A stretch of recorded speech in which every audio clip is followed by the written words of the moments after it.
world surrounded by franchises, reboots, and shared universes. An elite team of podcasters will risk body and soul to investigate the depths of intellectual properties, one multiverse, subgenre, and trend at a time. Who are we? We're the IP Squad.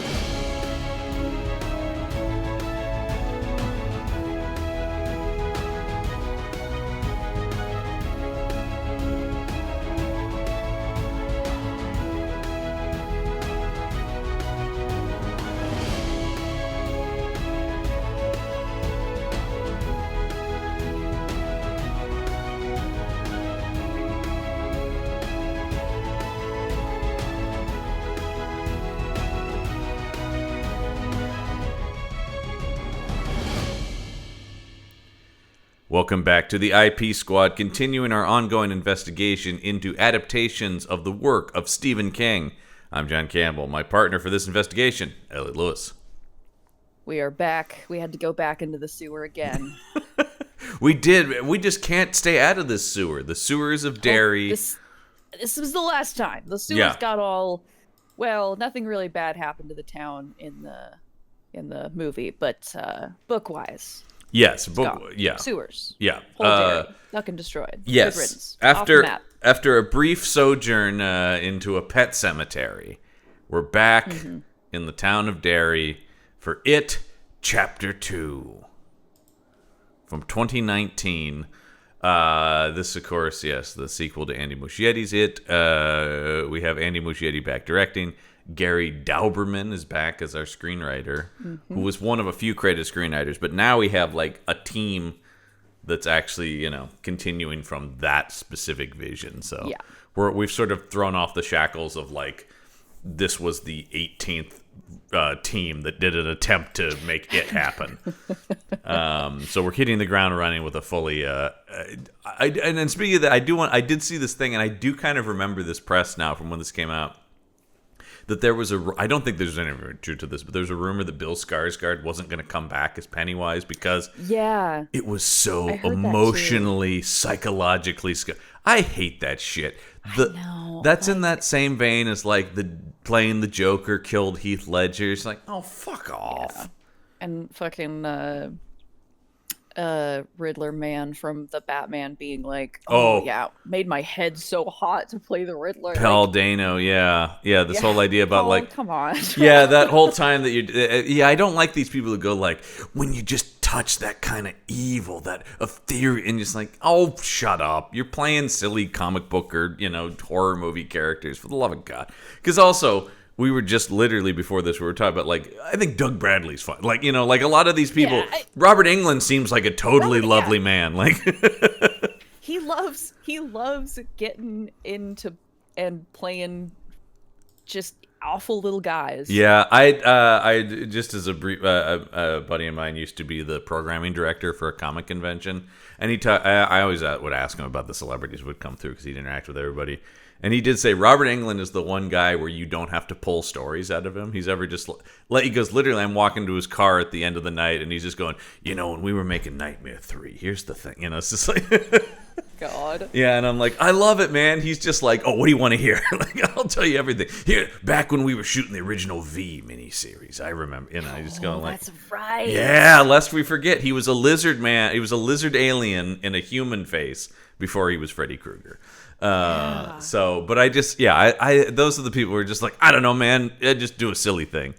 I don't think that Bill Skarsgård, that seemed to be like a rumor online. I don't think he said that as much about that. And like we talked about, because everything that like that's actually like provable, I guess, is that he had a pretty good time on set. So, absolutely. And actually he talked about extensively on this one. He had a much better time on Chapter 2 because he could like hang out with the rest of the cast. Yeah. He could actually like talk to them, and they weren't kids.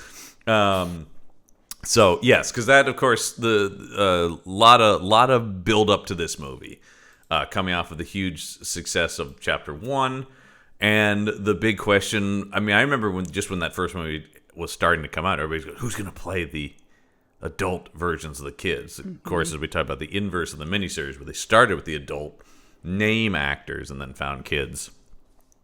And I gotta say, number one thing before we get anything else, I think the casting in this is fantastic. Yeah, I do remember like going into it because like I think I saw both of them in the theater, but I remember the theater experience of this one more. But like I was,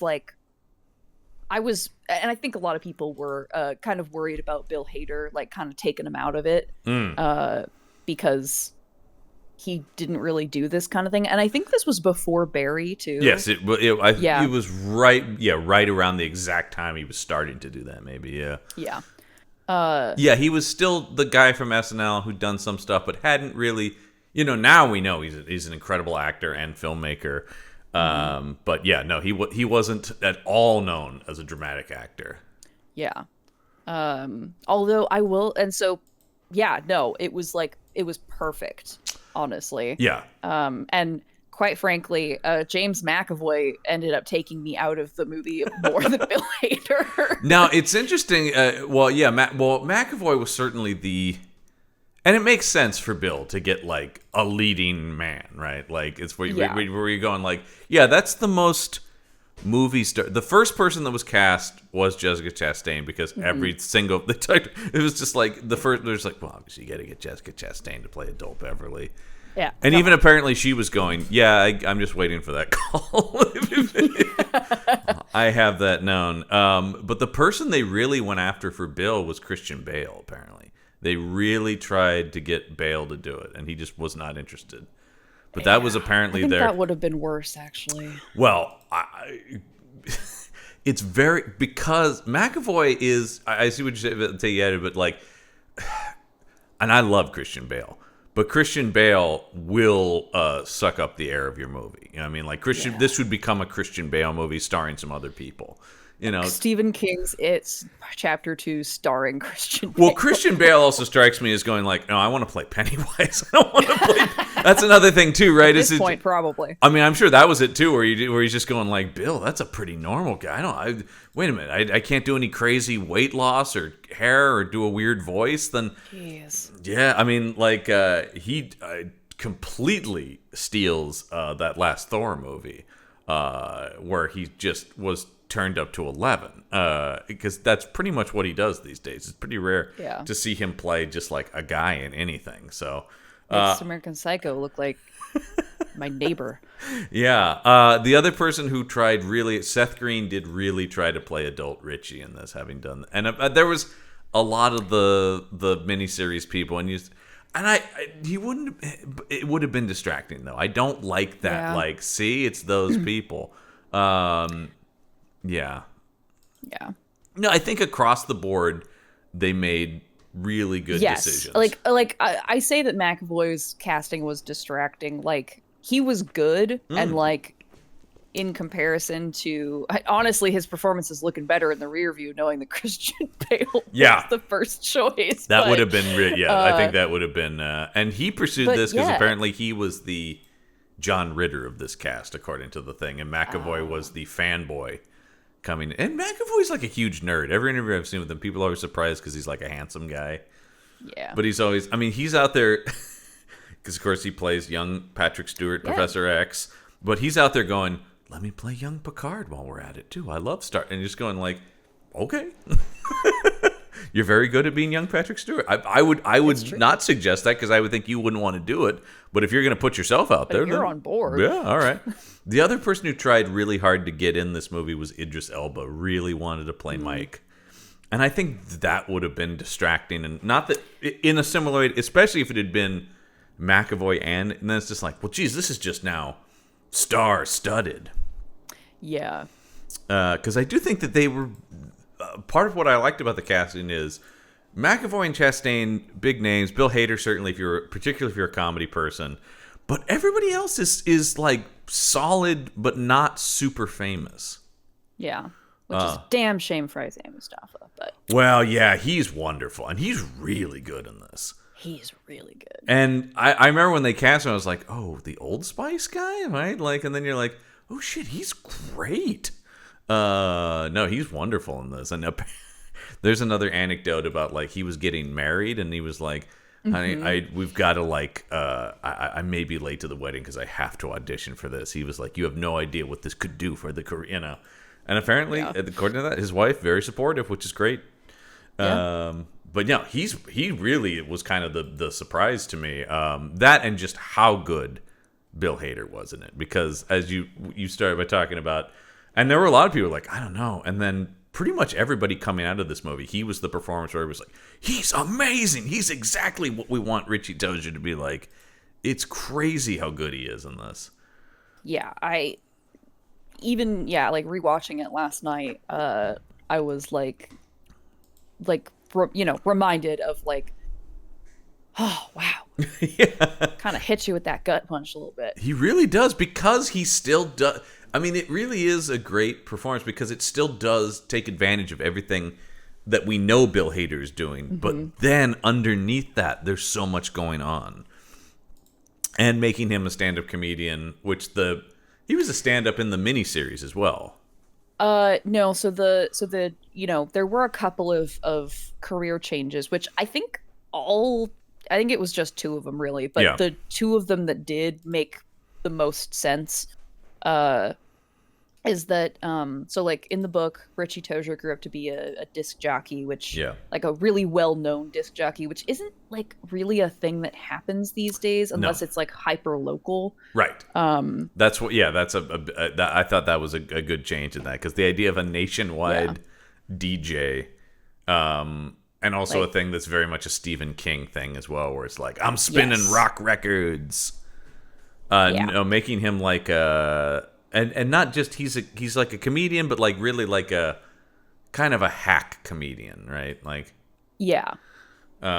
which makes sense. And in the miniseries, he was like not a stand-up, but a talk show host. Right, he was a late night guy, which also makes sense for the 90s version, right? Like these are all very But the career change I really like is the Eddie Kaspbrak one. Yeah. I thought that was that because in the novel and in the miniseries, he owns like a successful limo company, right? Is the thing, right? Yeah. And it makes sense for those two things because there is more of a focus on Eddie's like sense of direction. Like that kind of being his superpower, his kid superpower is he like kind of always knows where he's going. Right. But yeah, there really wasn't a focus on like the kids' individual talents, I guess, in the first movie. So it makes more sense with his like kind of hypochondriac tendencies to, risk assessment. Yeah, actuary or something. Yeah, and the thing about it is like, especially in this, and I think one of the things I really like about this adaptation is they pretty quickly get everybody back to Derry, right? Like it's not. So what they're doing, we just get little tastes of. So making him a risk assessment guy makes so much sense with the past we've seen for him. I also think, once again, I think everybody's great in this, but James Ransom as Eddie Kaspbrak, fantastic, really, really good, and maybe the most one-to-one. Looking exactly like the child actor. Yes, because they do when they're doing the stuff. Because this movie do the superimpose which I didn't like that shot specifically, but I get why they did it. Because that face is the same face. It's crazy. It's the same face. I can't believe how good that was. And he's one of those guys who I feel like I've liked. I like him going back to The Wire. I'm a huge fan of The Wire. And he was in the second season of that. He's great, and he's just been all over the place. He was just in The Black Phone also after this, which I was a massive fan of. Based on I haven't seen that. I meant to see it. It's really, really good, and of course, tangentially connected to King because it's based on a short story by King's son, Joe Hill. So, no, I highly recommend The Black Phone. It's great. He's excellent in this. Jay Ryan is the most different only because, of course, they really hit Ben got hot. Because it's like, when he grew up to be John Ritter, you're like, well, John Ritter is a handsome, John Ritter is the handsome dad who lives down the street from, but this guy is. Yeah, they really went hard into Ben's really big salad. But I think they made it kind of, and especially when Pennywise is tormenting him at the end, and it's like, it doesn't matter to know how many sit-ups you do and stuff like that. Making it clear that it's not like, I think the movie does a good job of not making it be like, yeah, Ben got hot. It's more like, oh, Ben is like overcompensating greatly for being an overweight kid. Yeah, definitely a better move. Yeah, it doesn't make it the glow up of like, holy God, thank God he finally lost all that weight. It's more just like, oh, this is coming out of insecurity, isn't it? And I think Jay Ryan does a good job of still playing that, like, I'm not like comfortable being, even though I'm like the most jack dude of the bunch, I'm like still kind of over here, and especially when he's with Bev. Everybody's great in this. And even just the little bit that Andy Bean is Stanley Uris, really good. Yeah. It just, that's yeah. Yeah, it's so I think, like I said, I think the casting here, much like the first movie, absolutely dead on. Like that Muschietti, if nothing else, that casting is great. Now let's get to there's a lot to talk about in this one, but I will say one of the I'll start here because it's a big overarching thing, and it seems to be one of the biggest criticisms of this movie, because there was sort of, this movie's still hugely successful, but there was definitely both fan and critic reaction of this was, I don't know, I like the first one more, which, as we've said, if you've read the book, you're like, well, kind of no shit. Like, I mean, to a certain extent, right? Like, everybody, that was always the thing in the book too, was like, well, the kid stuff is really the better stuff, right? It's more compelling. Yeah, but but my opinion has always been, maybe that's just because I came into that with that attitude. I like this movie a lot because I think it's still the weaker half of it, but he made the adults more compelling than the book, to me at least. I think the adult stuff in this movie is stronger than because he got to do that second draft. It's always that thing, right? About like, I can look at, these are the pitfalls of this, so let's avoid this, this, and this. Now, there's just going to be inherent disappointment. The end of it, and literally it's a running joke in the movie, right? Which is... Yes, because it is... because even in it, that like the kind of joke about Bill not being able to end a story well is Stephen King kind of poking fun at himself a little bit, because... Yes. Good God, the man can't end a story to save his life. No, I was trying to think, as I was watching this, I was trying to go, what ones of his, are there good King endings? I don't know if he has any great endings. He's got books where I think the ending is less damaging to the rest of the book than other ones, or where it feels more fitting. But I can't think of many times where I've ever thought it was like, God, he did nail that one. No, there's always there's always at least like some beat of it at the very least where you're like, oh, that's kind of weird. Yeah. I think the thing is and our obligatory mention of Just King things to prove that we're not imposters, that we haven't been replaced. Yeah. They talk a lot of Just King things about like Stephen King, like over-explaining shit, like cannot help himself but over-explain, and I think that comes across in the endings in the way of there's too much follow-up oftentimes. Yes, like he loves an epilogue. There's always an epilogue. Yeah, and it's just like, let it end, let it die. Yeah, there's never, and even if there's not an epilogue, he'll write one 20 years later. Yes, yeah. He loves The Stand, of course, one of the most famous ones, was like, actually, I just thought of more of the ending to this. And then when he did the miniseries, the most recent one, he was like, actually, I've expanded it a little more even in the minis. Yeah. And you're like, no, please don't. My God. Give him another couple years to be like, I just remembered more of the end of The Stand. Jesus. No. Yeah. Yeah. Why can't you? Yes. No. And I think that Muschietti still has, of course, there's just inherent weaknesses at the end of it, but I think it's not so much that he like fixes it as much as he avoids some of the deep pitfalls of the ending of it and this. Yes. The exclusion of Audra and Tom from this. Yeah. Was probably the best move. Unquestionable. The movie is already, like, one of the big criticisms of the movie is too long. And Yeah.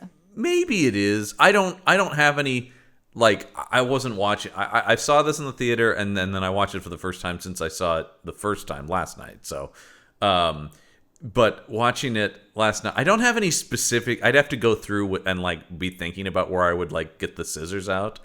It is too long, but I don't immediately know you would cut this, and this. I think it may just be more shortening of certain sections than it is about excising whole stuff. But on that note, as you bring that up, is like, yes, Tom and Audra would have taken this well over 3 hours into... Fuck's sake. And also, Although, according to Muschietti, this movie was for 4 hours. Yeah, at one point. Maybe there is more of them in some cut, and he has threatened us with putting together some sort of mini-series version of this. He's got his switchblade out. His switchblade labeled 4 hours of it. I'll do it. 2. I'm crazy. I'll do it. Get back, everyone. He will. But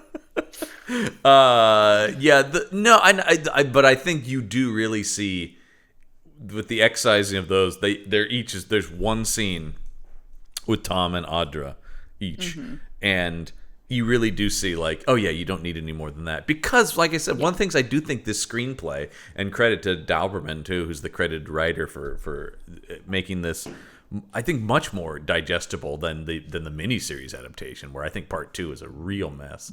I think for as long as it is, it's much more focused. It really is about it's the thing. We just get a touch of everyone. I love the way it's cut together pretty quickly. We just get a taste of everyone as an adult, and then Mike calls them, and then they're back in Derry. And that really is all you need. Like, particularly Tom, it's like, yeah, she's married to, like, an abusive piece of shit. Establish that, move on.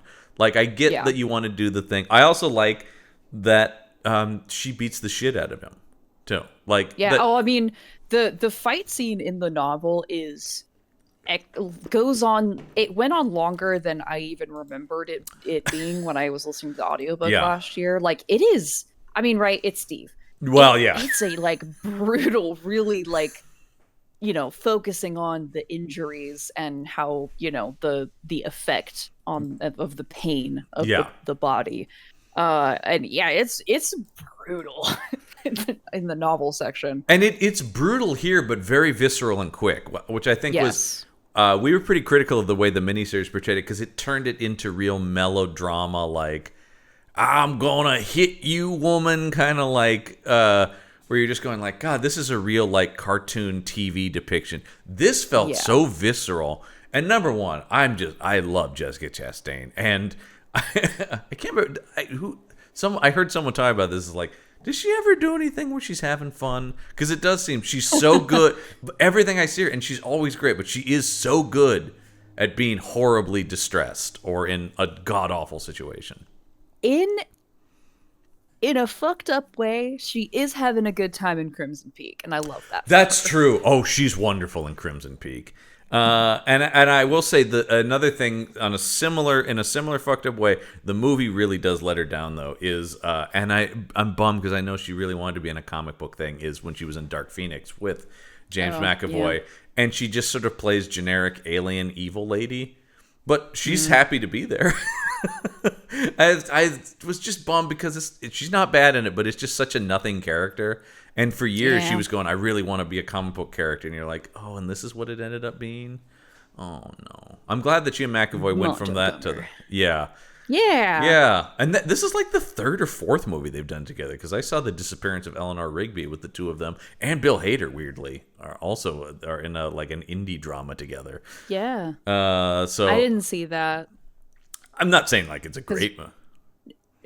But I'm not. Don't rush. There's no need to like rush out and see it. But it's pretty good. They're good in it. Hader's good in it. But it is interesting that like then they all end up in this movie. And I think that works because they do have an inherent, especially when, I mean, right?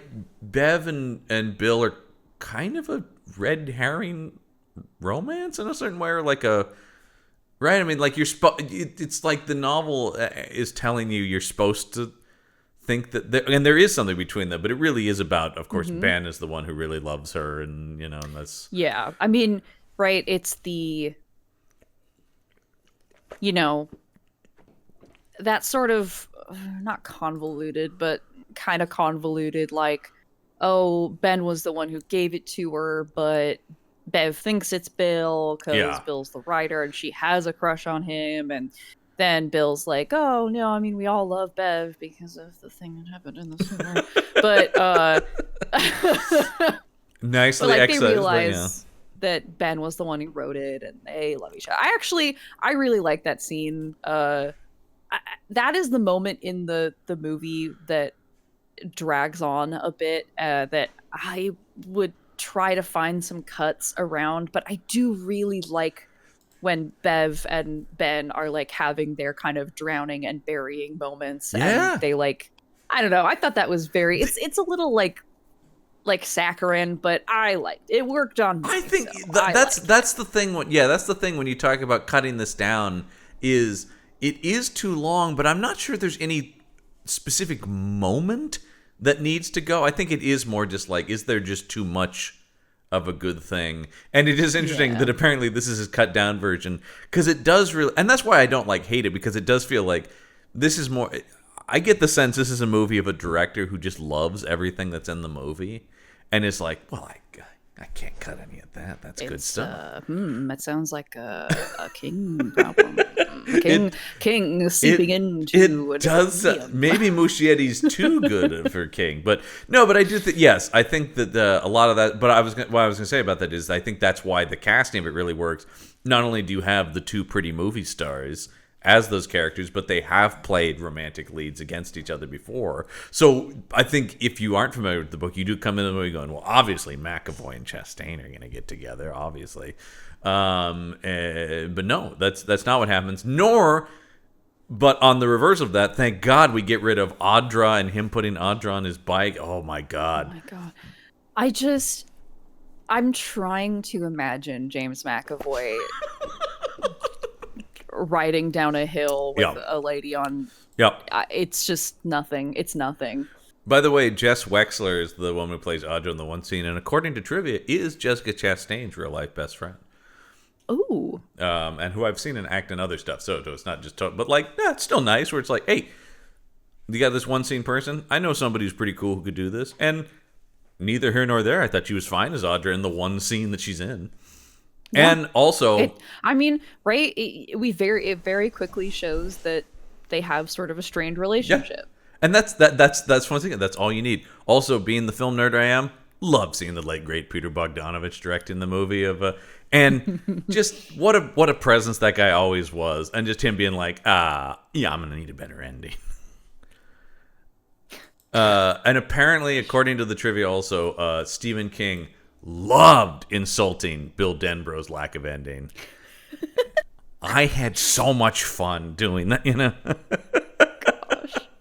Oh, once again, Uncle Stevie's cameo in this is very fun. There might be too much of Stephen King, actually, I will say. I mean, that scene goes on. That's one of those things where you're like, oh, this is a little longer than the cameo I was expecting for Uncle Stevie. Mm-hmm.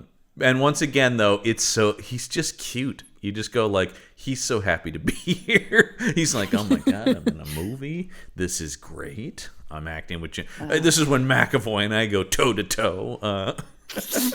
Two greats, Two greats. It's a clash of titans on screen, folks. I do wish they had been able to convince Steve to wear the mesh crop top that the shopkeeper in the book was wearing, but you know what? We can't always get what we want. He's still a weird shopkeeper. He's just weird in a different direction here, because he's just a weird in an old Mainer way. Yeah. Oh, and boy, he is like, trust me, folks, I can lean into this accent. Believe you me. And he's just weird Stephen King, and it's one of the few pieces of merch that came out from this is they did make a figure of Stephen King as the antique shop owner, which he has in his office. He's like, even if it's not in his Florida house, it's up in the main one. It's up in the banger one. Yeah, he's got that, and the is it Jordy Verrill, or what's his name in Creep Show? There are two King figures out. Yeah, it's something like that, Jordy. But they did make a figure of him covered in moss from that as well, which I'm sure once again he owns. Jody, I can't remember what it is. head over to our patron page to hear. Yeah, Jordy Verrill. Yeah. Okay. Yeah. Head over to our patron page to hear us talk about Creepshow. So yeah, no, the King cameo is cute, and apparently, once again, he's just so happy to be there. But okay, so no, I think this. It's crazy how long this movie is, but also how focused it is. And I was reading through a lot of the reactions to it, and I do get some of the people, and I think a lot of this are people who haven't read the book. I think we do view this through the lens of sitting there, particularly the first time watching, I'm going like, oh wow, way to thread the needle on that kind of tricky scene from the book, or that's an interesting way to collapse that. So it never felt like a huge slog to me, like some people. But And there are things where, like, I was just reading, as I always do, I was reading through some of the reactions, and there's a lot of people going like, well, do we need to see each of them get their totem? And I'm going, yes. Okay, so all right. Let's talk about the ritual of trhe. Yeah, well, all right. No, I'm not, no, I'm talking, okay, yes. Yes, go ahead. Yeah, okay, all right. I'm not talking broadly. I'm talking about that's accepted. Mean, like the scenes of them experiencing the town. Yes. Just generally speaking. Yes. Yeah. I agree. Yeah.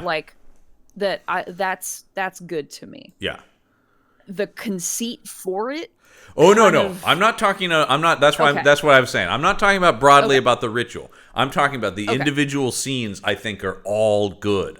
That's where I'm going. I wouldn't cut any of those scenes. Yeah. Okay.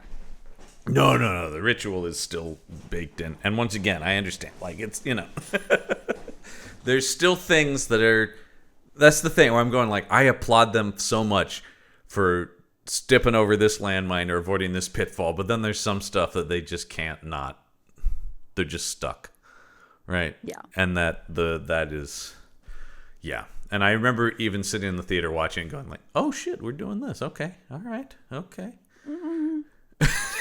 As soon as Mike starts the whole the whole scene where he drugs Bill, and you get the visions to I went out with the natives, and you're like, oh god, really doing this in 2019? Yeah, we're really making up an indigenous culture and just throwing them into the same pitfalls that Hollywood has had with using indigenous stuff in movies for the past 100 years. Okay. And we were just talking about that last week with the ways that Pet Sematary tried to tiptoe around it. And I think the problem is it is so. This is worse. This is much worse. This is much worse. The way that Pet Sematary did it, Pet Sematary, some of the stuff, but they gave lip service to worse. it, and they were just like, yeah, that's a thing from the book. But anyway, look over here. Here, they're just like, fuck it, we're going all in on it. And it just is. And I don't have an immediate fix, obviously, but there could have been something. Yeah, there could have been something. I don't. Well, so the thing I was thinking about last night is so we have, and last week we were talking about the core, right? What makes a story an it story? So the core of the novel, right? Because I think that the way that they defeat Pennywise is kind of the core of the story. Yes. That is really the big capital T themes. Of course. And so in the book, it is destroyed by more or less nostalgia, which makes a lot of sense for the novel and for King writing it, because it is a big nostalgia, and a lot of King's I don't know, kid novel stuff is very nostalgia heavy. Oh, right? God, yeah. So, we didn't talk about it, of course, but Stand By Me being one of the most famous King adaptations, which is literally the nostalgia of King meets the nostalgia of Rob Reiner, and it's just this total. You never boomer had nostalgia. friends like you had when you were 13. Right, exactly, and it's a great movie. I'm not bagging out when I say, it's a great movie. Yeah, but yeah, it is total boomer. It's part of the evidence of this lit paper I'm currently yes. orally absolutely. So, the love of each other and the nostalgia of their friendship when they were children. Yeah. In the miniseries, it is defeated by their, kind of a similar thing, but it's more the belief of magic, quote unquote. right? It's the silver bullet. Right. That's Right. they know that, you know, there are certain things that have power and they kill, you know, big monsters. So Right. silver, right in the frickin' eyeball, got it. Right. And in this, it's bullying, I guess. Well, yes, it's.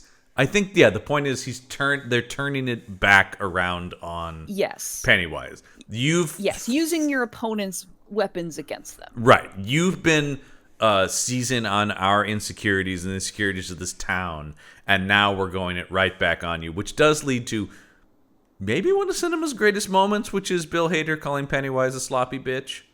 Oh yeah. Because I love that moment so much. It's great. And yeah, I do. I mean, I do enjoy seeing the losers just to berate him until he shrinks down to nothing. I do think that they could have gone hard. Like, it's a little hokey. And I don't know, like, if they weren't allowed to improvise past a certain point, or if they were like, I don't know. Like, listen, let me at that ugly ass 11 head heaven, bug-eyed, copycat, stupid fucking clown. Yeah. I'll make her wish she was never born. That's another thing they do excise from the book that I think is fine. The whole thing about the eggs. It just it didn't need to be there. Once again, it's already so long. That's just an extraneous another bit. And actually, I didn't think about this until I was listening to because it's super cool. Listen to multiple Stephen King podcasts. I do the Kingcast. I was listening through just all the episodes they've done about it, because their format is they bring on people who choose what they talk about. So they've done a few episodes about it. But they were talking about, they're also like that. Also, they were saying thank God they left that out of the movie, because some Warner's exec would have been like, "It Chapter 3, one of the eggs survived. Boom, boom, there you go." Oh. And I just go like, God, I didn't even think about that. That is the huge bullet dodge of not including that. If somebody would have been like, "I smell another money." Yeah, because I am so glad that it is very clear this is a 2-part story. There's no like extraneous, I don't know, could it still be out there? No, it's over, defeated. Crushed. Oh, I do love them crushing the heart. That is very cool. It is satisfying. I do think, and I do like that it's like the last hour of the movie is the confrontation with it. They really do build it up. And look, I understand it's a feature film and it's modern day, but yeah, all of a sudden the cave looks way fucking cooler, right? Like it's dark. The lighting is really well done. Once again, Muschietti's visuals I think are great in this. Yes, it's beautifully made. A lot of criticism of the CGI, wonky in some places, but I don't think it's the overwhelming problem some people have made it out to be. Yeah, I think overall, overall, it hasn't really aged that bad either. No, that's the other thing is I do think some of that is just, as with a lot of the stuff, I've seen some real garbage, folks. Yeah. Like this is there's a couple things I do think are a little, but I also still don't think this movie goes as hard as some other horror movies that were its contemporaries that really are like, oh God, some of that stuff. Some of anything like the post, mid 2010s kind of like horror movies. There's some real embarrassing shit in there with CGI. Because I am definitely of the opinion that horror does not benefit from a huge budget most of the time. No, yeah, there's some phrase that applies to it that I don't remember. But right. Limitation breeds creativity. It's something like that. Absolutely. Right? And I think particularly in horror, oftentimes the huge CGI fest, the big studio horror movies are not often the ones that I love. And that's one of the things I love about, and I don't love all their movies, but in general, I love the approach Blumhouse takes, because they purposely never spend more than like 10 million or maybe 20. I can't remember at this point. They may have expanded a little bit, but they purposely create those limitations for themselves. They could be making more expensive stuff, but they know like that's not gonna, and I think that this maintains a pretty good, like I said, I mean, maybe there's a couple things here and there. But also there is still a lot of practical shit in here too. I mean, yeah, it's, it still keeps a lot on just Skarsgård's performance, which is still just as creepy. It's a hell of. I mean, he's only in like 17 minutes of the whole movie. Yeah, I think they talk about. It still feels like it's very like not Pennywise heavy, but you know what I mean. Like, yeah, like he still feels very present. It's that shark from Jaws thing, right? Where even if he's not in it, you're thinking about where is he, and he's great. That first scene with him and the little girl under the bleachers, just creepy, and it's no special effects. It's all on Skarsgård's performance. I will say that is like the one, because we were talking about last week that the kind of timeline change makes some of the things a little like, okay, there's no fucking way. Yes, but like that scene, there's just no way that a kid under bleachers, even a bullied one, would see a big weird clown and be like, oh yeah, I'll walk closer. Actually, I remember in the movie theater, I saw it with friend of the show, Olivia. Yeah. We're sitting there like when she's like, no, you're not my friend. You're scary. We're like, yes, Victoria. Yeah. Yes. And then he's like crying and she's like, what's the matter? We're like, Vicky, no. Don't you do it. No. And I do think that was them. That was obviously the screenwriter stuff going like, yeah, see, and then, but then, I agree though. But it is still, with the 2013 clown stuff, I just don't. I don't. 100%. It should have been done differently, but like whatever. It's just one little bit, but it was kind of like it's still the Skarsgård performance that is he is still very compelling. He's so and. I also put that on both Muschietti and Dauberman for showing that restraint, because I do think once again hackier filmmakers would have been like, oh, people love Pennywise in the last one, double the Pennywise in this movie, and you're like, no, huge mistake. No, but in the improvements over the miniseries, finding a way to still keep the final confrontation with Pennywise as opposed to just having him completely turn into a monster. Smart. Yeah, like the kind of like the core of this is like Pennywise is kind of the default face. Right. And which like they tried that for that in the miniseries, but like the decision to like really go hard into like it's a big creature, which also I get, right? Again, limitations. I don't know how they would have in the time, this. But I like, mean, this you could only pull off with modern effects, obviously. Yeah, but Pennywise is just like the face of it, right? Like, oh wow, ooh, double entendre. Because a novel can have this ever-shifting creature, but as a film audience, we want to have a villain to face. Yes, you have to go iconographic, and they did it. And once again, especially in they cast the exact right person. So even when Skarsgård is a big spidery crab creature at the end, and then also shrinking into it's still his performance is still omnipresent in it. Mm-hmm. And it really does make that ending more visceral than if he had just I mean, it's always the criticism of, obviously being the comic book fan I am, way too many comic book movies also have turn into big monster at end of movie, and you go like, well, no. I mean, that was the big criticism that is totally valid about the end of Wonder Woman, right? You just go like, it's not bad, but you just go like, now this feels less like intense of a battle, and she's just fighting a CG creature as opposed to a person. Yeah. Whereas I do feel like he tries to have his cake and eat it too, and I think he's mostly successful about it. I do really feel that in the end of it. Well, once again, I could probably, if I went back with a more analytical brain, I could probably go like, you could shave a couple minutes off of this confrontation here, and here. I'm also in what limited editing I've done. I have an approach of real edit to the bone kind of guy. Like I'm that guy who would absolutely be delivering exactly 90-minute films. So, you know, So and God bless you for it. Oh my God, that's my whole goal is like keep movies short, man. I'm about to go spend 3 hours dating this episode a little bit. I'm about to go spend 3 hours seeing Dune 2 Part 2, the sequel to Dune. Yeah, I just went the other day. It's great, by the way, everybody. Yeah, I will say, my brother.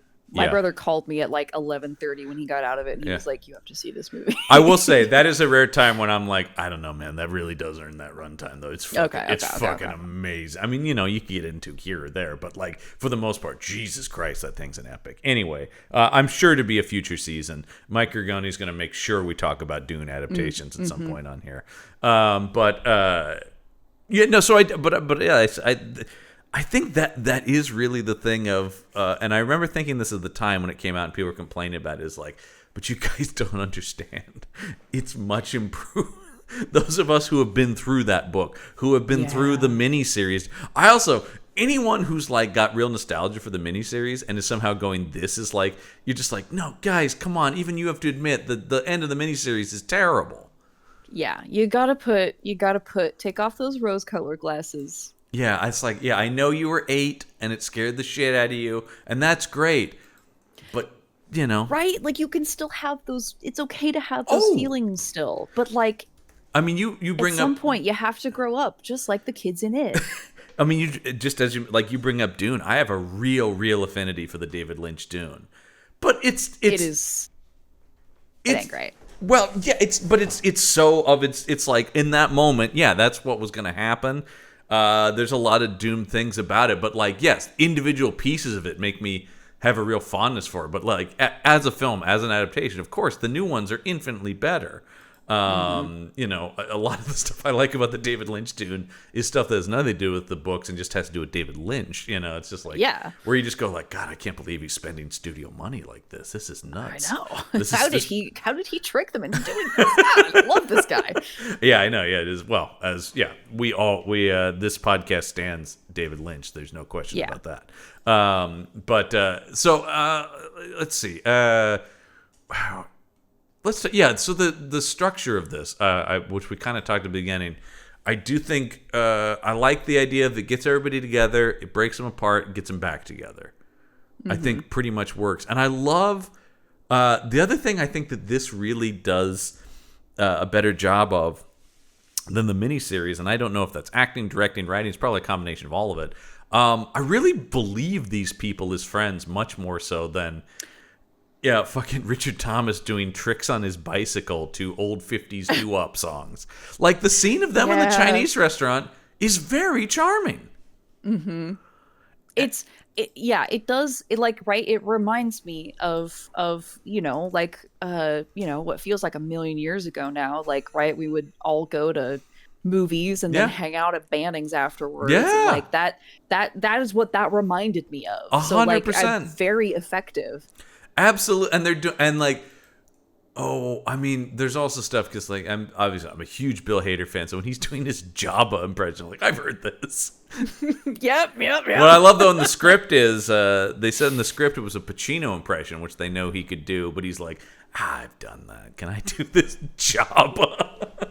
And it's way funnier and so much more specific. But the way they're ragging on each other, it's great. It really does feel like people who have been friends for a long time, and especially works for the movie. Also does a good job of lightly including the thing from the book that they've all forgotten.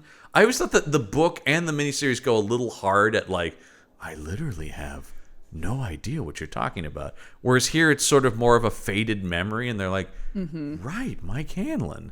I also love Bill Hader's line about like, up until an hour ago, I didn't know I grew up here, man. Like, yeah. I love that too. Like where when he tells them all that, and they see the scary shit in the Chinese restaurant, and like fucking Tojo's just gonna bolt, man. He's just like, fuck this. Yeah, I'm out. This is bullshit. Also, once again, makes me like, the fortune cookie's looking at me, man. It's just funny. That's another thing too. I don't, as much as I love Harry Anderson, I don't know that Richie is actually funny in the miniseries at any point. No. I understand he's funny in the context of the story. Yes. But I'm not sure I actually laugh at anything he's saying. No. I think that's key. It's more just like he's kind of in the background riffing a little bit, but like not committing super hard to it. Yeah, and I think some of it too is, and it's not even, but he's just doing very old, hackneyed, jokey jokes. Yeah. Like, and I'm just going like, I don't know any funny person who's doing like actual jokes like that. Yeah. I do want to talk about Richie for a second too, because of course one of the I do have just a thing. There's literally a list on IMDb of things different in the movie than in the novel. Great. Oh, I thought. Oh, are we getting to the reviews already, John? Well, these aren't even the reviews. These are just. Yeah. Oh, yeah. But yes. I was telling a hackneyed joke. Oh, yeah. It wasn't funny. You were doing 90s Richie Tozier. I was doing 90s Richie Tozier, I guess. But on the Richie thing is the it is explicit and implied at the same time that Richie is queer in some capacity. They never specify, and which I will say is something I do like about that is there's no scene where he's like, you guys, I'm gay. Gay. I was I was like the dreading that. On that as I well. was dreading that in the theater. Some kind of, because I thought it was going to be like in the miniseries with Eddie's review. I thought it was going to be a virgin. Oh god, I forgot about that already. Yeah, and I was like, oh, please don't do that. And I think it's pretty well handled actually in this movie. Which here's the thing I was about to say, which I expect from a modern movie, but then I remember some other shit in this movie that I'm like, well, wait a minute though. Actually, modern movies still have their moments. So, but I actually thought that was pretty good, actually. Yeah, I mean, right, like, when I was listening to the audiobook, like, I was keeping an eye out for that, because that's not something that I had, like, read into the, like, subtext of the novel. Which, again, I mean, admittedly, like, when I listened to the audiobook last year, it was, like, the first time I'd actually, like, interacted with the book in a very long time. Right. So, yeah. But it is, I would say it's kind of Barry. If there's subtext there, it's very Barry to me, at least. Right. But I do like that, that kind of like modernization ish of that. Well, and making it both important and not important at the same time. Like it's this interesting thing, because it's key to the trauma, because I mean this whole thing, and look, a lot of horror is about trauma. That's not a bold new statement for anybody, but that is part of that growing up in the 80s, and especially when we get the flashback to, which, like, that's the thing about it too, is like, is Richie, whatever he was feeling about his own sexuality in the past, is also obfuscated of if terrible kids are going to call you gay regardless of if you actually are homosexual at all. God knows I got called the F slur infinitely not as a homosexual. So, it's like, it doesn't matter. Just being different, So it's sort of like, but especially, and I think Finn Wolfhard's really good in those scenes. I do like the way they include the kids in this movie too, and still do. Mm-hmm. It's all, and the way that they're shifting in time, I thought is really great. But it is sort of this thing about, like, you're already going to face that sort of backlash regardless of if you're actually trying to figure yourself out in that capacity, and thinking maybe that you have that sort of inclination. That then on top of that is like, well, then I really better stifle it down, because it doesn't matter what I do. I'm going to get hit for that. And that it's not that he does obviously have some sort of attraction to Eddie, but it's also not the classic, I'm the gay best friend with unrequited love. It's like so unrequited to the point of even he shoving it down.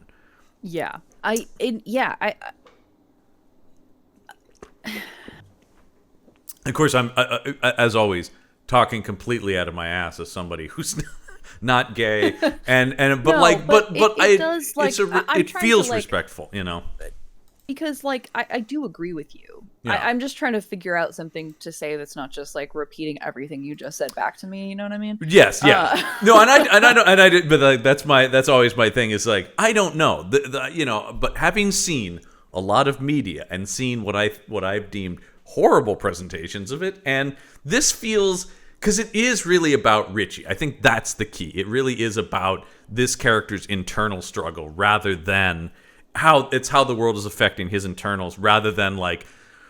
That's why you don't need the scene of him saying to his friends, "Is he gay?" Because I feel like if he said that, they'd all be like, "That's okay," or "That's cool, man," or whatever. It wouldn't. He doesn't need to say that, because I don't think he would feel the need. I also don't think he's in a place where he's actually even really figured it out, because he hasn't been able to, because he's been traumatized that's by horrific memories of a demonic clown. Yeah. I think the other thing is,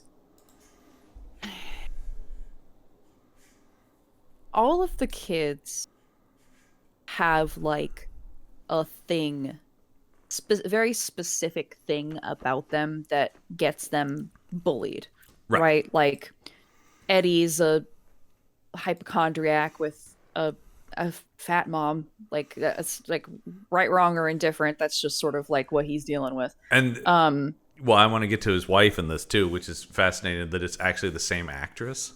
Yeah. I feel some type of way about that, but I'm not really sure. And I think I'm with you on that. I'm like, that means something, but I haven't. It means something, but I don't know what. Yeah. Right. Bev's a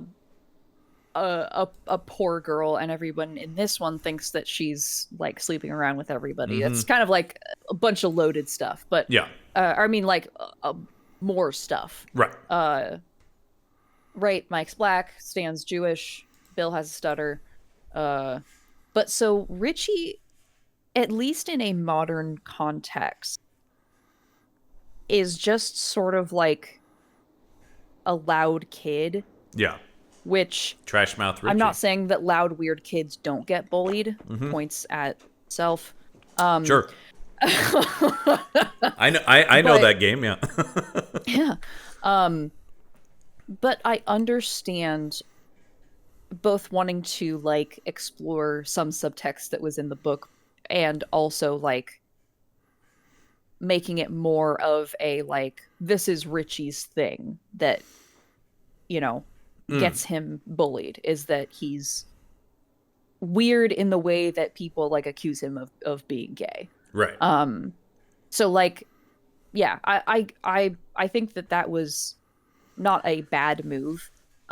So yeah, and you're right. Like, it's very easy to, when you get bullied or aren't in an environment where like the people who do support you like understand queerness or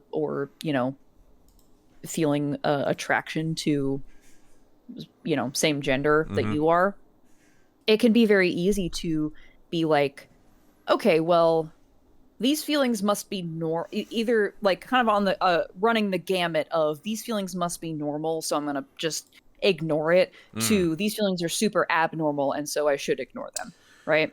Because I will say that I was on the kind of like, oh, well, everybody must feel this way, so right. I'm not gay. I just think that women are super beautiful, and like, objectively, I want to kiss them sometimes. Everybody feels like that. Well, and I think also some of his, and I think that's what I like, is that that's not really omnipresent in the first movie. I mean, once again, especially with the hindsight of the second movie, you can now dig into subtext of things in the first movie. But what I like about that is that him being kind of a loud kid is whatever may be the thing. In the case of Richie, he may be homosexual or bisexual, or somewhere on the in that, as part of that community. He's loud to the point of, and I think I was one of these kids too. It's just like, I'm just gonna be loud and funny, and then no one will ever point out, whatever I feel insecure about or is different. And I think that he really reads as realistic in that sense to me, where it's just like, if I'm the loudest, crudest kid, then no, because you see that, like, you get the sense like that's maybe one of the few times he was ever maybe like, oh, a little too close for comfort that guy called me gay, because maybe that wasn't exactly my intention, but I kind of know that was in the back of my head. So, but anyway, I'm just going to be the guy to be like, well, fuck you, man. Yeah. It's great. Also, the torn "You've Got Mail" poster in the theater, I enjoyed. I don't know why. There's just something funny about it to me. So no, I think that change was great. And once again, I think it just gives Richie a little bit more depth as a character too. Like, it gives him a little bit. He's not just the funny guy who's scared. Mm-hmm. And I like the scene. He has one of the best confrontations with Pennywise. The scene in the park with the two of them when Pennywise is sitting on the statue.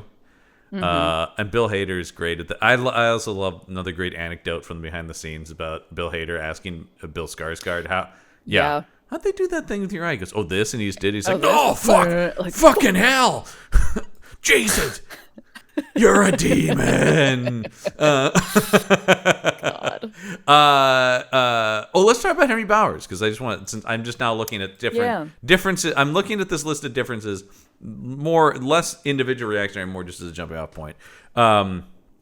We do see in the flashback of him getting arrested for murdering his father. We also get, oh my God, when you see him come flooding out of the sewer tunnel with all the other bodies and the water's all bloody. Oh man, that is unsettling and great. Yeah, that is nice, just creepy horror filmmaking right there. Yeah. And then to come home from that, and they're just immediately like, yeah, you're under arrest. And we go to him in the mental institution. And that scene when everyone... I don't know if they ever explicitly say it's Juniper Hill, but... Yeah, I don't think they call it that by name. But the scene when the red balloons are going by the window and everyone is flipping out, it's good stuff. It reminds me of the beginning of... I love the beginning of David Gordon Green's Halloween when they bust out the mask and everybody starts freaking out like there's an aura to it. Oh, yeah. And it's just like, oh, God, there's like evil present here.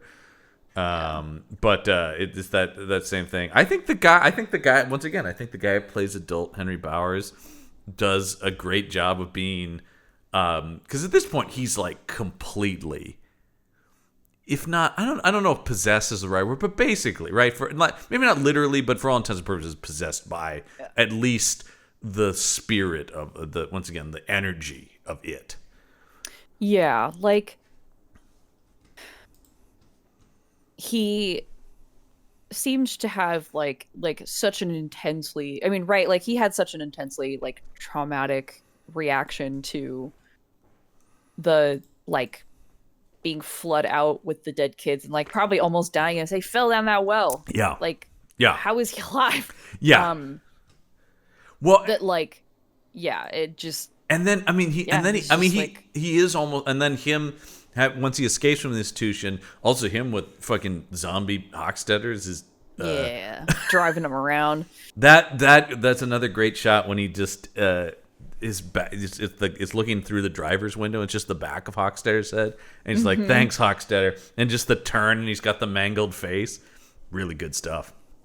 But the scene where he attacks Eddie, number one, super gnarly that Eddie gets stabbed in the face. Yeah. And Ransom's performance is so good on that, where he's playing what I imagine a person would look like who would have a knife in their face. Just be like, why'd you do that? That's the best reaction to getting stabbed too. Is just, why would you do that?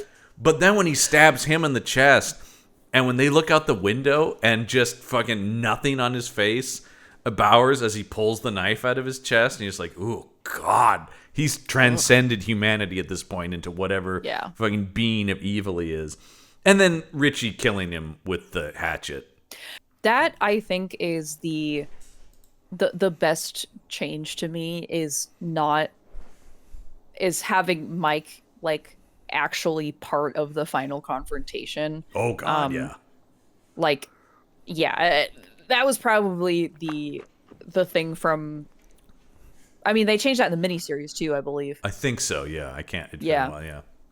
Cut to that people go back in archives and us going, why isn't Mike in the thing? Yeah, I don't know. Yeah. Pretty sure he is. It's only a couple weeks ago, but I've already forgotten. Yeah.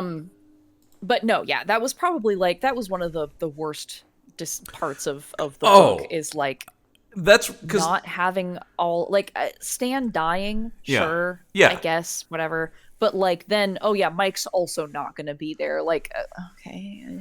That is there are a lot of as we talk about, there's a lot of things to harp on King about, and I certainly do it, but I always sort of do it with the caveat of like, well, I think he means well, but that is one of the few times when I'm like, dude, that's unacceptable not to have Mike in that fight. That's just come on. There's no excuse for that at all.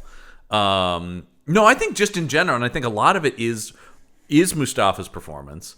But just in general, Mike is such a stronger presence in this than any version I've seen of it, including the novel. He has such weight to him because he is the keeper of all the lore, but he really does feel like there's this weight on him of like, no, I'm not just the guy who knows all this shit. I'm the guy who stayed behind and confronted all this while all of you basically ran away and forgot it. And sure, their lives are shit. But I literally when he takes Bill up to his apartment by the library, and Bill is just like, Jesus Christ, man, this is where you fucking live. And that's also why another change in the book that I like is him leaving Derry at the end. Yeah. Because you're like, yes, Mike Hanlon gave up so much of his life to keep an eye on this. And now that it's over, of any of them, I want to be free of this. It's him. I really thought that was great. And I think, particularly, we talked about some of the stuff they did with him in chapter 1, but particularly in this, huge improvement over the Mike Hanlon character. And having him as part of the confrontation. And really, really having it be all of them together defeating it. And then also ending with the Stanley suicide note. Keeping him as spiritually part of the group, I think also was a smart decision. I can't remember if the book does that. I don't think so. Again, if there's anything about Stanley sending them a suicide note at the end, I don't remember it or know okay, it. Never mind. Here it is in the list of things that are changed. No, it is not from the book. Okay, there we go. Okay. Because yes, it does. I mean, right? It changes Stan from what do they say on Just King things is like he's too neurotic and Jewish to live, which is sort of how it comes across in the book. It's like it's definitely a better move. It's a better move than that. So. It's a conscious decision. It makes his decision, not just out of like, this is whatever, I can't do it. The other thing it always felt like to me, it's unfortunate that he chose to be the neurotic Jewish character, but it also always felt to me like King just going, I just need to get rid of one of these characters. I've just got too many characters to juggle. But here, and like I said, also casting a good actor in that, which actually the miniseries did too. They cast real actors in these parts, so at least there's like a presence there. Like I said, because I think they talk about there's like fewer than, even though he's one of the credited. I also like that he's one of the credited names above title, Andy Bean, and then he's only in the movie for 5 minutes. But those 5 minutes are all really good. Yeah. And I love that moment when they're all at the Chinese restaurant. They're trying to figure out where he is, and Bev's realization. This is something I want to bring up. It doesn't fully excuse her damsel in distress thing, but her connection to the deadlights and stuff like that. There's at least some acknowledgement that it has a reason. At least it goes somewhere. At least the second movie at least took it somewhere. Right. So yes. Structurally in the first movie, still maybe not a great decision. There was probably a better way to do it. But at least they built on it. They didn't just go and because that whole thing when she goes, I saw him die. I saw all of us die. And you're just like, ooh. And once again, the great Bill Hader just going, you what now? What the fuck? What? Also, him losing it on that kid who's just quoting his special. Very fucking funny. him just going, fuck you, man, fuck you, to that little kid is just, and the kid's like, your show. And then he'll be like, oh, what, do you want a photo? No, I'm good. And making that kid was really good.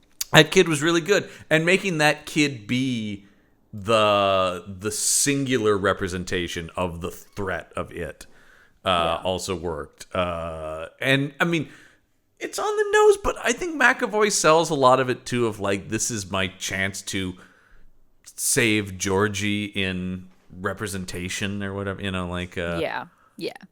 And I think, I mean, once again, McAvoy is great here. Bill is the most boring character because he is hero guy.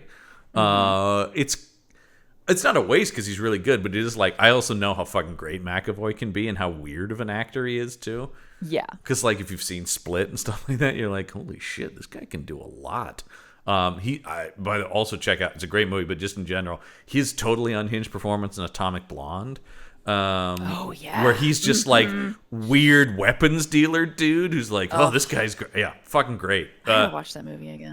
Atomic Blonde rules. And has one of the best fight scenes in any movie ever. Bill Skarsgård's also in it. Bill Skarsgård's also in it. Yeah, man. Not thrilled about Bill Skarsgård doing The Crow, though, is the only thing I will say that I'm not. And I love Bill Skarsgård. But I am a little bit like, maybe don't fucking remake The Crow. Let's maybe not. Yeah, that's not great. I just wanted, let's see if there's anything else here that I was trying I do like that, Bill's kind of character arc in the first movie is him like coming to the realization that, Georgie is dead. I have to accept that Georgie's dead. And but then in this one, it's that the kind of continuation of that is like, Georgie's dead and it's my overcoming the like feelings of guilt about where he ended up in the first movie. I thought that was really good. I thought so too, and I'm glad you said it because that leads me to something I do think that I really like about these. Once again, these two movies together. It's we had this when we talked about just chapter one. It's really impossible to talk about these two as individual movies. They really do. Yeah, and that is so much of why I think they work. They're so much stronger together because a lot of stuff gets, as we talked about, it is stuff with like, well, I don't like that about bad, but at least it makes sense here. There's a lot of stuff that when you weave them together, but I think one of the things that's so key to, because one of the problems with the book, as we've talked about, is this idea about like, well, the dual climaxes, right? Yeah. Here, I think these movies do a really good job by splitting it in half and doing it in this way of, there's a difference between escaping your trauma and actually making peace with it. I feel like the first movie is them like punching their trauma in the face.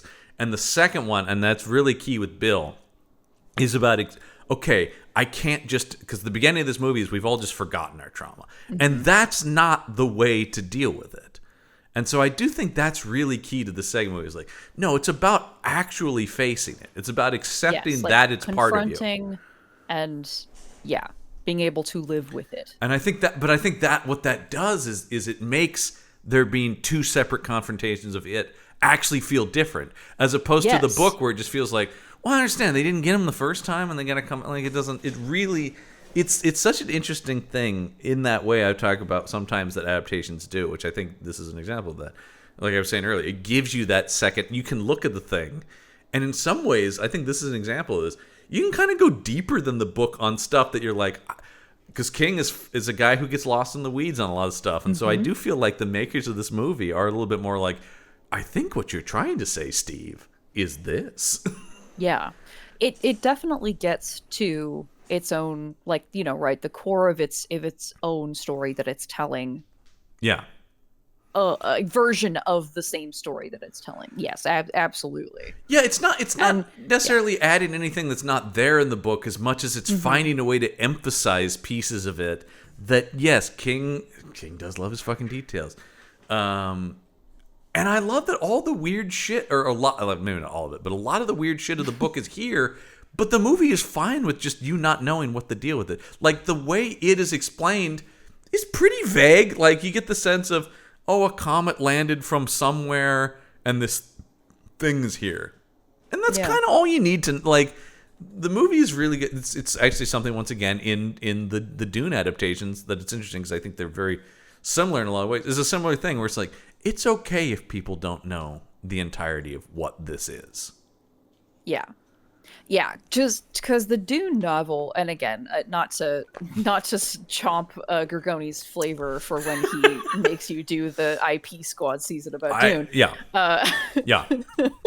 But when I first read Dune, I was like, this reads almost more like an anthropological study than it does like a story. Yeah. And the new adaptation, and again, I haven't seen the second one yet, but the new adaptation does a pretty good job of, again, like we're talking about, finding the story in this this novel. It's something we've talked about with Jurassic Park as well, I think, is another huge example. I think Jaws also, both those Spielberg adaptations are great for that reason. There is and I think it does it as well, where it's like there is... It's interesting, though, the difference is because of the kind of writer King is a lot different than Herbert or Crichton. Yes. In the stuff he gets lost in is so weird, but he also equally spends the time on character stuff and really does care about emotions, but he just can't not spiral off into, but you gotta know. He cannot help himself. It's crazy to me, and it is one of the key problems in his work forever. Yeah. I mean, even in how brief Carrie is, there's still stuff in there where you're like, you don't need any of this. Why do you need to know any of this? He just...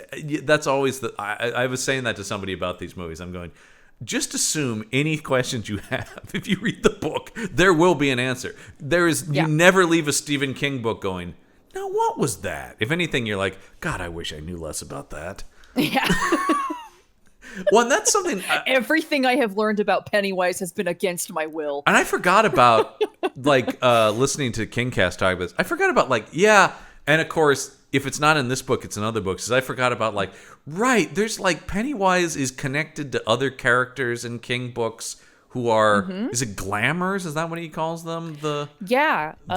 Basically, emotion vampires, sort of. I don't remember which book it is, but, in one of the Dark Tower books, they talk about the creatures that are related to both Pennywise. I don't remember what the actual creature's name is, but Pennywise and the turtle. Right. There's the Dark Tower villain is the one who feeds on laughter, right, or whatever. Right? Is that the Dark Tower that's in? I think there's another Pennywise type character in Dark Tower, but instead of fear, it's laughter that they feed on. Yeah. And then I've seen fan theories that the villain, the Outsider, is one of these, but it feeds on grief. The King's never expressly stated that, but it totally reads as that. And that's the thing is, as we've talked about, King is an author where you can engage as much or as little, and probably for your own sanity, less is better with the whole mythos of King. Right? Randall Flagg being the Man in Black, and you're like, I don't know. I mean, sure, I accept that, but I don't know what that really gets you. Right? Where do we end up? He's Randall Flagg, he's Martin, he's the Man in Black, he's this, and this. He's not the Crimson King. He's the Crimson King's toady, and the Crimson King is this guy and this guy and this thing. I think exactly what you're saying is how I feel about King, where it's just you can get into that stuff, but it doesn't go anywhere, so I don't need to put a ton of thought to it, because while all these things are connected, he's really not building a larger narrative per se. Yeah, it's just sort of I just think that it's neat. It's exactly that. But it's not it doesn't have the comic book continuity of then this, and this, and then there'll be a crisis conflict, Right. And I think people project a lot of that onto King, though. Yes. Right. I think we talked about this briefly last week, but after It Chapter 2 came out, there were a bunch of articles whoa, did you know that Pennywise is actually this guy who was this chick's... It's yeah. He was... I mean, sure, but No, it's an alien. Like it's a Well, lie, okay, right? so Like it's a lie. I love that moment in the whole scene with the creepy old Oh, lady. I think that Bev's. We talked about a little bit about the scenes of the town are great, but Yeah. I think Bev's is the best one in Oh, it's this. so good. And it's so, once again, because it's so subtly from moment Like with just one. the building.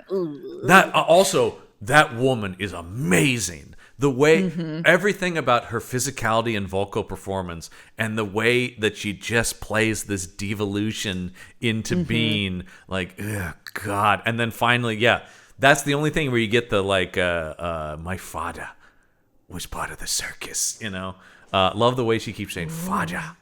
Uh, it's so unsettling. And then yeah, you see the makeupless Pennywise in the old timey photo, and yeah, once again, because this isn't a King novel, it's just the movie. It's just in here, and yeah, I mean, one can assume that at some point Pennywise lived as like a guy or presented as some guy, or Yeah.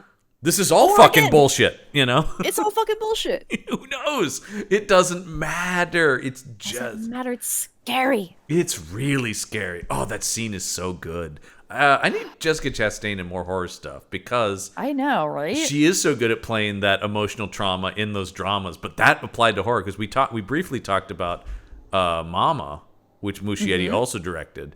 And she's great in that. She's Yeah. so good. Yeah, I mean that is the thing where it's like I'm sure it would be fun for her to lighten up, but also she does play emotionally distraught better than And almost again, anyone. going back to the Crimson Peak thing, she Yeah. plays a great villain in Oh that in a my horror movie. God, she's so good in that. By the way, one of the Kingcast episodes about It is Guillermo del Toro talking about It, and I highly recommend listening to that episode because that dude, love that dude, man. I mean, he is, yeah, that guy rules. I mean, talk about a guy just living his little nerd dreams. And I cannot wait for his Frankenstein movie. It's gonna rule. It's gonna be so fucking good. I know, man. That'll have to be an episode of something. I don't know. Of something. Yeah, I don't know. Well, it'll be a Meet the Monsters. It will eventually be a Meet the Monsters, but there'll probably be a day of review on Punch Up or Panel Up or something. But man, now that we get, but yes, that whole thing, and like I said, I just love the way that this movie.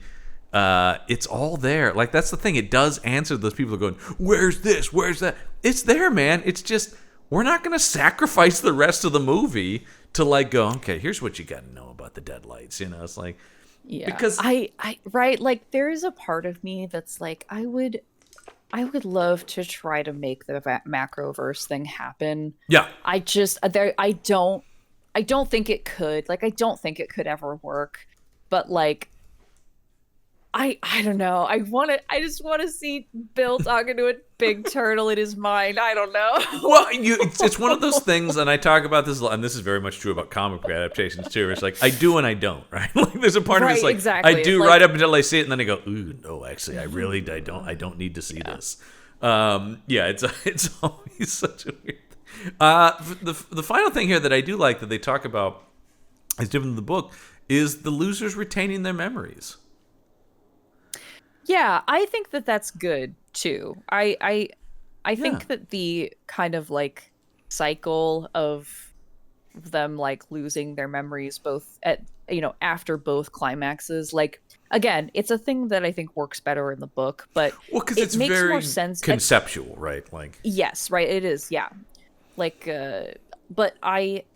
but for again, for the core of the story these movies are telling, it like what we were talking about earlier with the like confronting your trauma and like accepting it and moving forward with your life like with it, right? Yeah. Like it makes way more sense Oh, for yeah. them to like retain their memories. Well, It's like it yeah. feels like you've been through something, right? Like if they all just forgot the end of the movie, then you're like, well, then what do I need to remember the movie for, right? Like if all of this is just pointless. And I love, what I said, and throughout the whole movie, but particularly the ending, keeping the kids as this imagery of always sort of reminding us of that's where it started, and ending the movie with them on their bikes and stuff like it's always just like that. In so many ways, even though they quote unquote moved on, they were still frozen as those kids, and it's only really now that they can truly move on. Yeah. And Ben and Bev can have a sweet yacht. Kick-ass yacht. They got that and a dog. And a dog. I mean, that's the best of all. Yeah, they're living the best life. But yeah, oh, dog. I want to know. The only is obviously Bev left her piece of shit husband for Ben. Yeah. And Bill is writing it. Is that the implication, basically? Yes. And that is actually, I think, what's happening at the end of the book too. I think that's right. Yeah. Well, because Bill is that Stephen he's King. like, yeah, yeah. Bill is Stephen King. But also, I think as just King things might have talked about too, Richie is also Stephen King, and maybe Bev is a little bit Stephen. Like it's classic. They're all King. What? Aren't we all Stephen King? Aren't we all Stephen King at the end of the day? Steve. I think I did bring this up. I think I have brought this up before, but I read that novel, that crime novel he wrote a couple years ago, Billy Summers, about the hitman, and I loved that it's still like, well, it's about a hitman doing a job, but also he really wants to be a novelist. I'm like, a fucking course!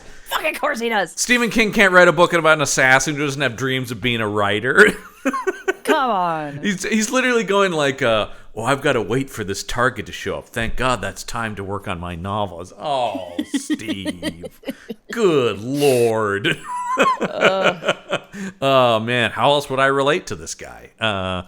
Yeah. So that's great. So overall, though, It Chapter 2, I think it's really good. And like I said, I think the people who are going like, nah, it's lesser, I really do think they're, number one, in my mind, they're very tough to like.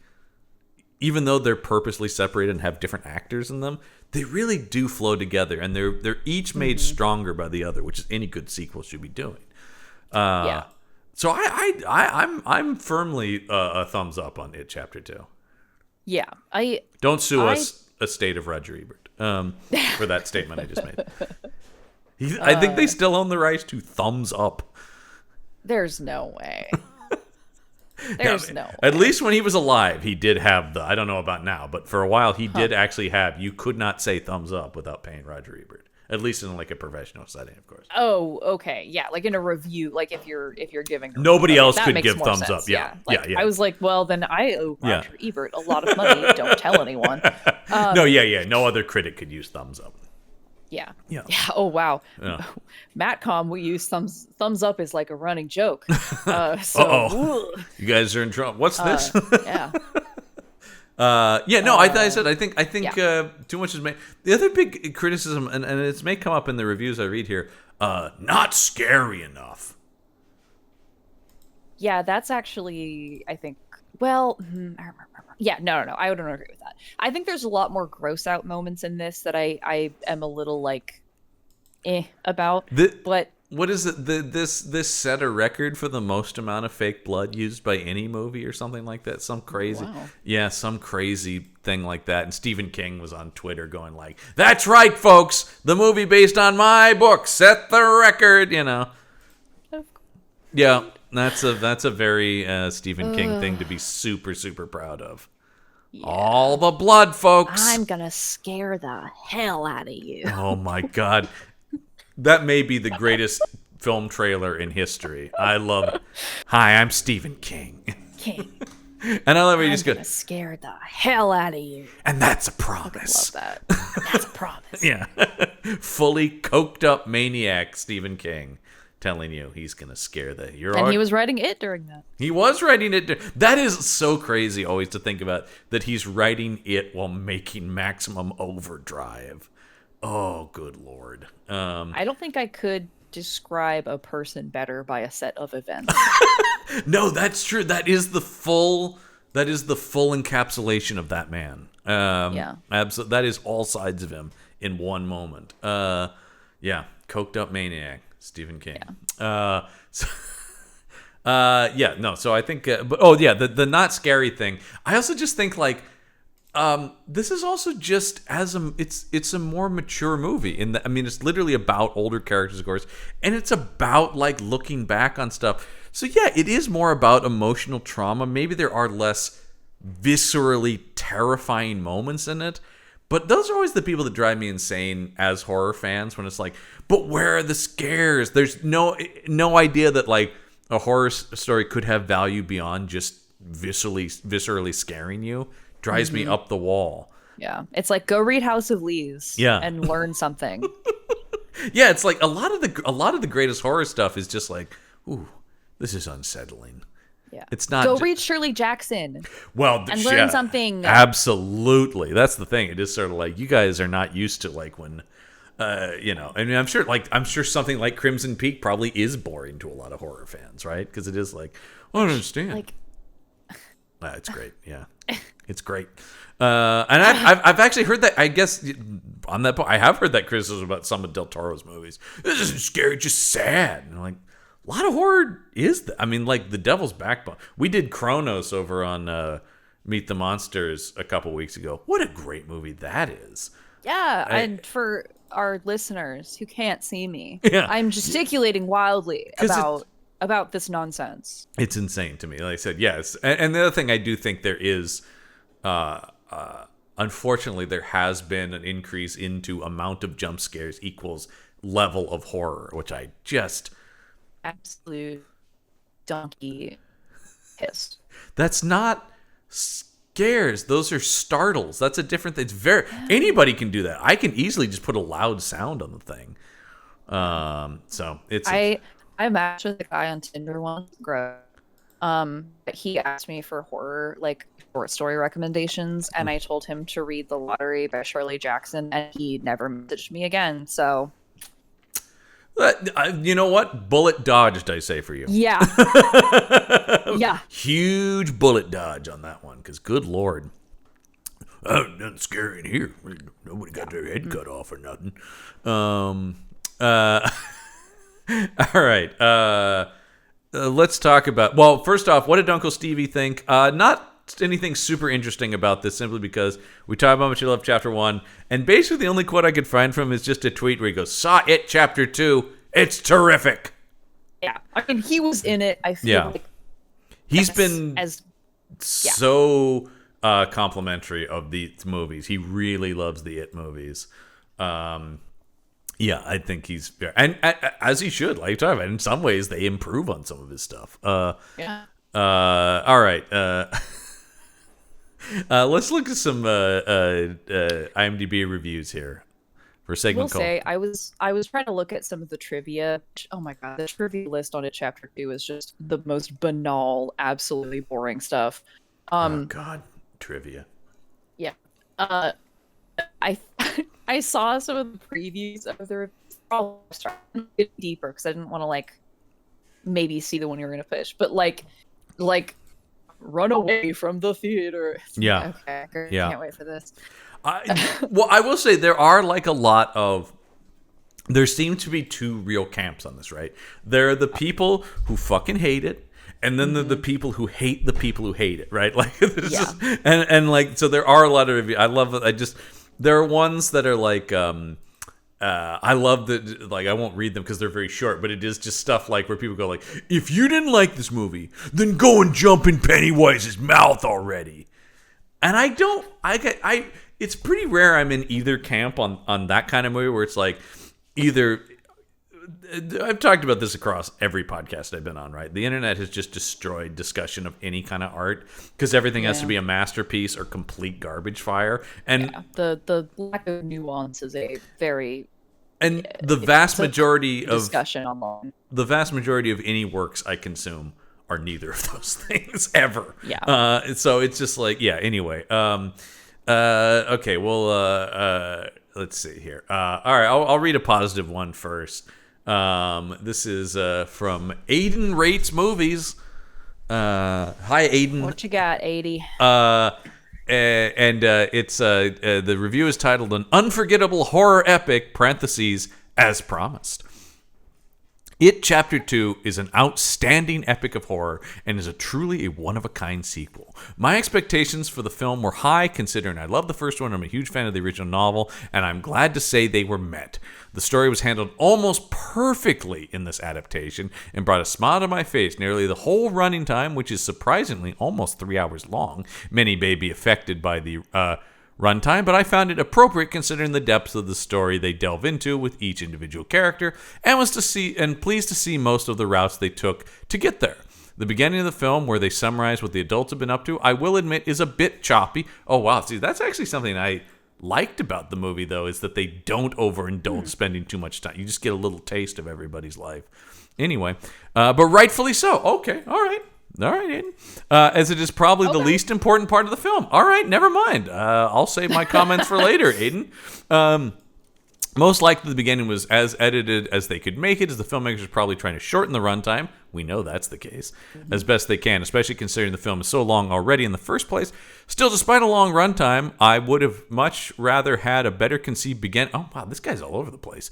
Get to the point. Yeah, conceived beginning of the film like this rather than a forgettable one to a remarkable film. Okay. Besides that gripe of the film, the only other problem I had was some mediocre acting. Oh, that's interesting. Also more towards the beginning of the film, but only with smaller characters. Okay. I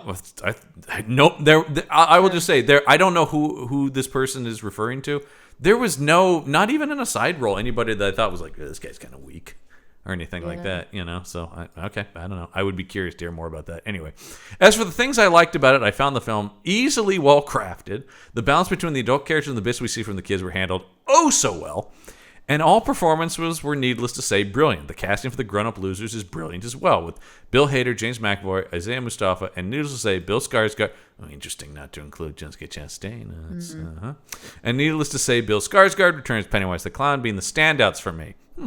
The film also has mostly clever pacing. Interesting use of that phrase.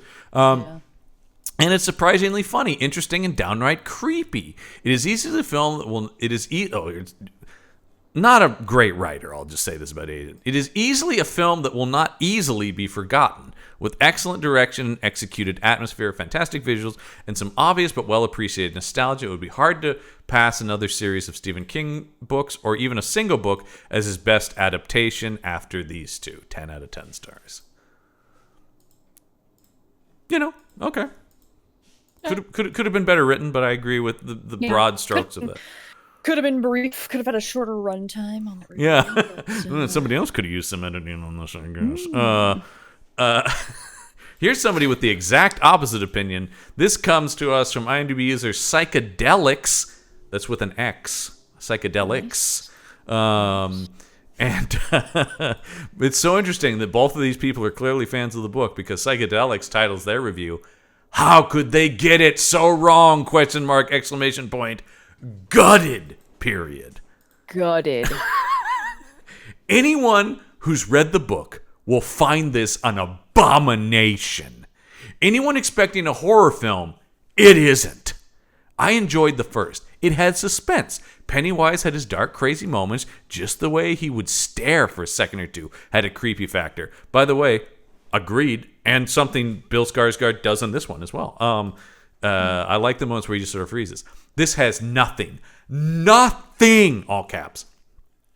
When a supposed horror film has the people laughing at 90% of what's going on, they've done it massively wrong. They tried to make it a comedy. I know a lot who haven't seen it. I know a lot of people who haven't seen it yet that will find it hard to believe, but it's true. There are so many comedy, quotes, one-liners thrown in at times that a normal person just wouldn't react that way. It's unbelievable. The CGI is terrible, real bad, and they use it for 95% of everything going on. It doesn't follow its own certain rules that it's set down in parts. Many of the things wrong with this film, I won't say due to spoilers, spoiler-free about the end. If you thought it couldn't get any more ridiculous than what you know from previous adaptations, well, ... you'll see. The acting was decent. That's the 1 star I'm giving it. It is the only book I've read twice and enjoyed just as much the second time around as the first, and everyone knows how big the book is. I'm going to read it again to try and rid the memory of this terrible, terrible vision. Gutted, I really am. 1 out of 10 stars. Okay. I will say it's an interesting thing. One of this person's criticisms. I always default to gendering he on these, which I feel like is actually not that shitty when people are just assholes. I mean, it's still, but like it is always just like I feel like I'm okay. But this person's review, one of the things I actually really like are the comedic reactions to some of the scary stuff. I actually think that really works in a lot of places in the movie. Yeah. That moment when Stanley's head is a spider and they're looking around and Bill Hader just gives it like, oh, there he is. Oh, there he is. Yeah. Yeah, like, yeah, comedy and horror are things that go, this is something actually we were talking about people's horror reactions. This is something that kind of drives me insane about horror people are the like grimdark horror people. I know. Because almost all of my favorite horror movies are also funny. Horror and comedy fit so well together. Yeah, and because like improve each other, like and like man, I don't know. That review made me so tired. Yeah, that's the thing. I'm not mad. I'm just disappointed, honestly. I'm just disappointed. That's just I mean, like, right? There's like laughter is can like right. It often can be like a reaction like, to a startle or a scare. Yeah. I've definitely like jumped from a thing and be like, ha ha, okay. Absolutely. Yeah. But like. Also, like, there is something so powerful, I think, in like a laugh of like uncomfortableness at tension. Yeah. Like, I don't know. I mean, and I said, of course, there are tons of movies where that balance is wrong, but boy, this is not one of them. And also, it's something King does. King is very funny. So that's the other thing too. It's just like, I love this book, and you're like, and you somehow think there's many things we could talk about, but you somehow think the tone is off in this. Because I don't think that's the case at all. It's very, very weird to me. That it reminds me of Paige and I. This has become like our friend of the show, Paige. This has become our like running bit. Is we saw on Twitter at one point someone talking about like some other movie, but using the Lord of the Rings trilogy as like an example of a movie that didn't have any jokes in it, and okay, it's like. Yeah, those movies are 100% serious all the time. Could you imagine if there were any jokes in Lord of the Rings? Oh my God, yeah. Aren't there entire subplots about just 2 comedic characters? Yeah. I would be so curious. It's just like, nope, deadly serious. Yeah. Yeah. Anyway, none of this Hobbit shit. This is all pretty dark, right? Yeah. Anyway, if you think about it, the part where he hits Pippin with the apple after talking about second breakfast is actually very serious. Yeah, well, and upsetting. It's a depiction of abuse in a movie, so I don't know why you're laughing. My dad is one of these people who will fixate on the darkest thing in a movie. Where I'll talk about that movie was really funny, and he goes, "Yeah, real funny when that guy's head blew up, right?" And you're just like, well, that part wasn't funny, Dad. It actually was hilarious. Yeah, but that is stuff like that where he just goes like, "Oh yeah, you thought that was funny? What about what?" Well, that part wasn't funny, but it's just like it will. If something dark happens, it cancels out the comedy to my dad and a lot of stuff. It's fascinating to me. We just go like, "Yeah, you thought that was funny? I didn't find it funny at all." It's just that was horrific. I'm always fascinated with that. All right, next week we're gonna continue to look into Stephen King sequels. This time, though, Stephen King sequel to his own work. It's time for Dr. Sleep. It's time to return. It's time for Dr. Sleep. Yes, a movie I think we both have a very interesting opinion of, which is we've both been on the record to talk about an adaptation that is better than the source material. Like, I don't usually pit. I hate pitting beautiful ladies against each other, but Dr. Sleep is a bad book, and the movie is so much better. The movie's really good, and as we talk, I mean, just does the impossible of blending the Kubrick movie. It's such a good movie. So yeah, spoilers for that review. We're big fans of the Dr. Sleep movie. With another hunky Scottish guy in the lead too. We love our boy hello Ewan. there. Yeah, hello there. Yeah, I mean we've got Ewan McGregor and Rebecca Ferguson next week. Mm-hmm. Little something for everybody. Let's just say. Yeah, everybody getting something. Everybody getting something indeed. So very excited to talk about Dr. Sleep. Also from Warner Brothers. They were just all aboard the King train at this point. Yep. Choo choo. Better tell that train some riddles. I think also 2019, if I'm not mistaken. Yes. So there were 3 Stephen King adaptations in 2019. That is wild. Ooh, goddamn. Yeah. What a time to be alive. What a time to be alive. And all pretty good. I mean, I know I think I'm hotter on the 2019 Pet Sematary than you, but generally pretty good. It was all pretty solid. Like, yeah, I'm pretty sure I said it was worth a watch. Yeah, you definitely did. Yeah. It's so a good time to be a King fan at that moment. A couple years ago, right before everything went to hell. So right before we had to dial Mr. Harrigan's phone. Yeah, of course, if you want more from anything on the Punch Up Entertainment, including this show, where we do have a bonus, you can head over there for our IP Squad related case episodes, where we're talking about some of King's works originally made for movies. Specifically, fascinating, his film work. You can head over to patreon.podbean.com/punchup. I said cool exclusive bonus contest was you could help all the shows on the Punch Up Entertainment Network. But that is going to do it for this week's episode of the IP Squad. Until next week, the case file is closed. Hi. My name is Stephen King. I'm going to scare the hell out of you, and that's a promise.